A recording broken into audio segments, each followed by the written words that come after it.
Jungkook cried. Not on stage, not behind the camera, and not because of a touching song lyric.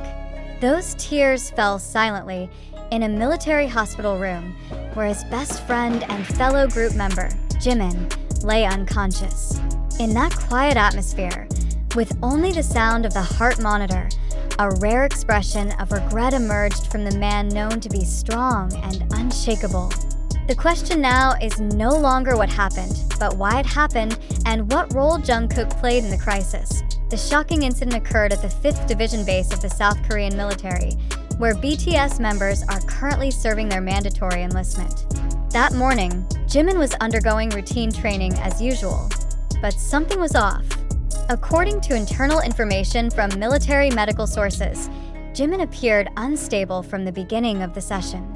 He often lost focus, his movements were uncoordinated, and he struggled to maintain balance during marching formations. Tension escalated when Jimin suddenly collapsed in the middle of the training field. 2 medics immediately carried him to the treatment room with the help of other personnel. His condition was critical. He was severely dehydrated, had low blood pressure, and an extremely high body temperature, a deadly combination suspected to be caused by acute exhaustion and a lack of rest. Not long after, Jungkook arrived. Witnesses described his expression as completely different from usual. His face was blank, his steps heavy, and his eyes fixed straight toward one room, the ICU where Jimin was being treated. Without saying a word, he sat in the waiting room and didn't move for hours.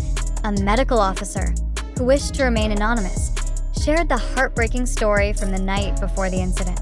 Jimin, who had shown signs of fatigue for several days, had spoken directly to Jungkook. "I'm feeling. Don't report this to the commander," he said wearily.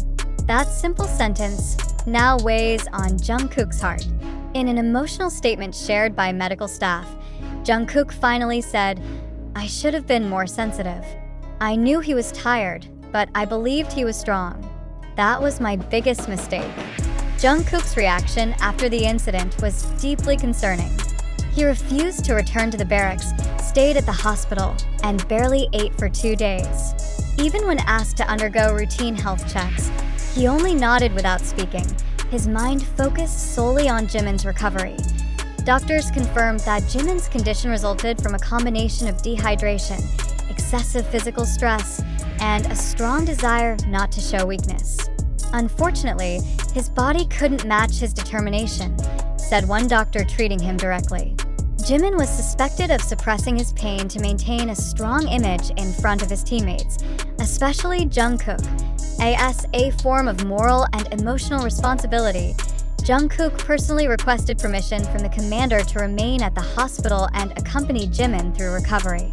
The request was granted, considering Jungkook's psychological state was deemed in need of supervision and emotional support. The incident triggered a swift response from the military. Commander Jimin announced a thorough review of the training schedules for all personnel, using Jimin's case as a critical warning. "This isn't about celebrity status," he emphasized. "This is about humanity. We must take care of each other." HYB, BTS's agency, also responded strongly. One of its executives contacted the military directly, pleading that Jungkook and Jimin not be separated during the recovery period. "Don't separate them. That's our only request," said a HYB representative in a closed statement. Meanwhile, the internet exploded. Hashtags #GetWellSoonJimin and #StayStrongJungkook dominated social media, with thousands of fans from around the world showing their support. Some created support videos, others sent letters and emails to the military base. But behind the wave of empathy, doubt also began to surface. There has been no official statement from the Ministry of Defense or Big Hit Music regarding Jimin's condition. Speculation ran wild. Some netizens questioned whether this narrative was too dramatic for a medical incident. Did Jungkook really cry in the ICU room? Or is this merely an emotional description formed from unverified testimonies? In this digital age, narratives can be crafted so neatly without a solid foundation. Much of the information circulating comes from anonymous accounts, short TikTok clips, and speculative YouTube channels that prioritize emotion over fact. But does that mean none of it is true? Maybe not. Because one thing that's hard to fake is human emotion. A hospital nurse stated Jungkook didn't sob aloud, but his tears kept falling. That wasn't something made up. Jimin's condition is now reportedly improving, though he remains under intensive care. Doctors estimate he'll need about 2 weeks before he can resume light training. Meanwhile, Jungkook continues to stay by his side every day, even refusing to sleep elsewhere. When asked by a nurse if he wanted to rest, Jungkook quietly replied, "My training today is taking care of him." This incident opened many eyes. Behind the megastar status, behind the glitz of the stage and packed schedules, idols like Jimin and Jungkook are still human. They're vulnerable, they can fall ill, and they can feel regret. Jungkook's regret is not about ego or image. It's about a sense of responsibility for someone he considers family. The question now, will Jimin fully recover and return in optimal condition? And can Jungkook overcome the guilt that haunts him? One thing is certain, this isn't just a K-pop story. This is a story about humanity, friendship, and the importance of recognizing our limits as human beings. We can all learn from this, that exhaustion isn't weakness, and caring for others isn't just a duty, but the highest form of love. Yet amid the sea of empathy and support flowing in from around the world, one fundamental question must not be ignored. Did all of this truly happen? Or is this just one of many emotionally designed narratives, meant to create closeness, maintain relevance, and steer public opinion? Let's reflect together. You, as a reader and fan, surely have an emotional reaction to news like this. But is that reaction based on verified factual data, or simply because you want to believe the story is real? Has our empathy overtaken our logic?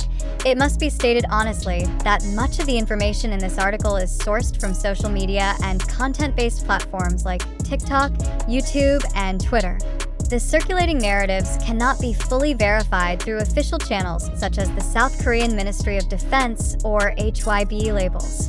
To this day, there has been no press conference, medical document, or open statement from the relevant parties confirming the event details objectively. This raises another important question. Is it possible for two public figures as prominent as Jungkook and Jimin to experience such an emotional event in an official institution like the military, without any administrative trace or publicly accessible documentation? Shouldn't every medical event in the military be recorded? And if there truly was a display of emotion as deep as Jungkook's, who witnessed it, who shared it, what was their motive? We must remember that in today's information era, emotions can be manufactured and stories can be curated. Are we witnessing a real tragedy, or just a part of a highly refined content strategy, crafted to tug at hearts, increase engagement, and deepen fandom loyalty? There's no denying that Korea's entertainment industry, especially K-pop, is highly skilled in managing public narratives. They know exactly how to build emotional connections between artists and fans, even when those artists are inactive publicly due to military service.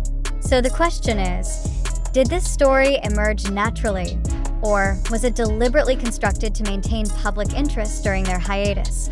We must also ask, who benefits from this narrative? Is it truly the BTS members, or rather the media outlets gaining clicks, likes, and views from our emotional involvement? Are the stories of Jungkook's remorse and Jimin's critical condition coming from the depths of the idols' hearts? Or are they another form of narrative manipulation that blurs the line between reality and desire? Criticizing the source of information doesn't mean we don't care.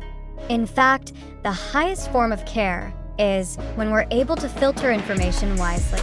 When we refuse to be passive consumers and start asking, is this news source credible? Where did the information come from? Is there verification from independent or official parties? Do I believe it because it's true, or because I want to believe it? If this story is true, then it is an emotional event that deserves attention. But if it's not, then we must be cautious. Because in the digital world, narrative can be a powerful tool of manipulation. It can bind us emotionally to people events, even things that never really happened.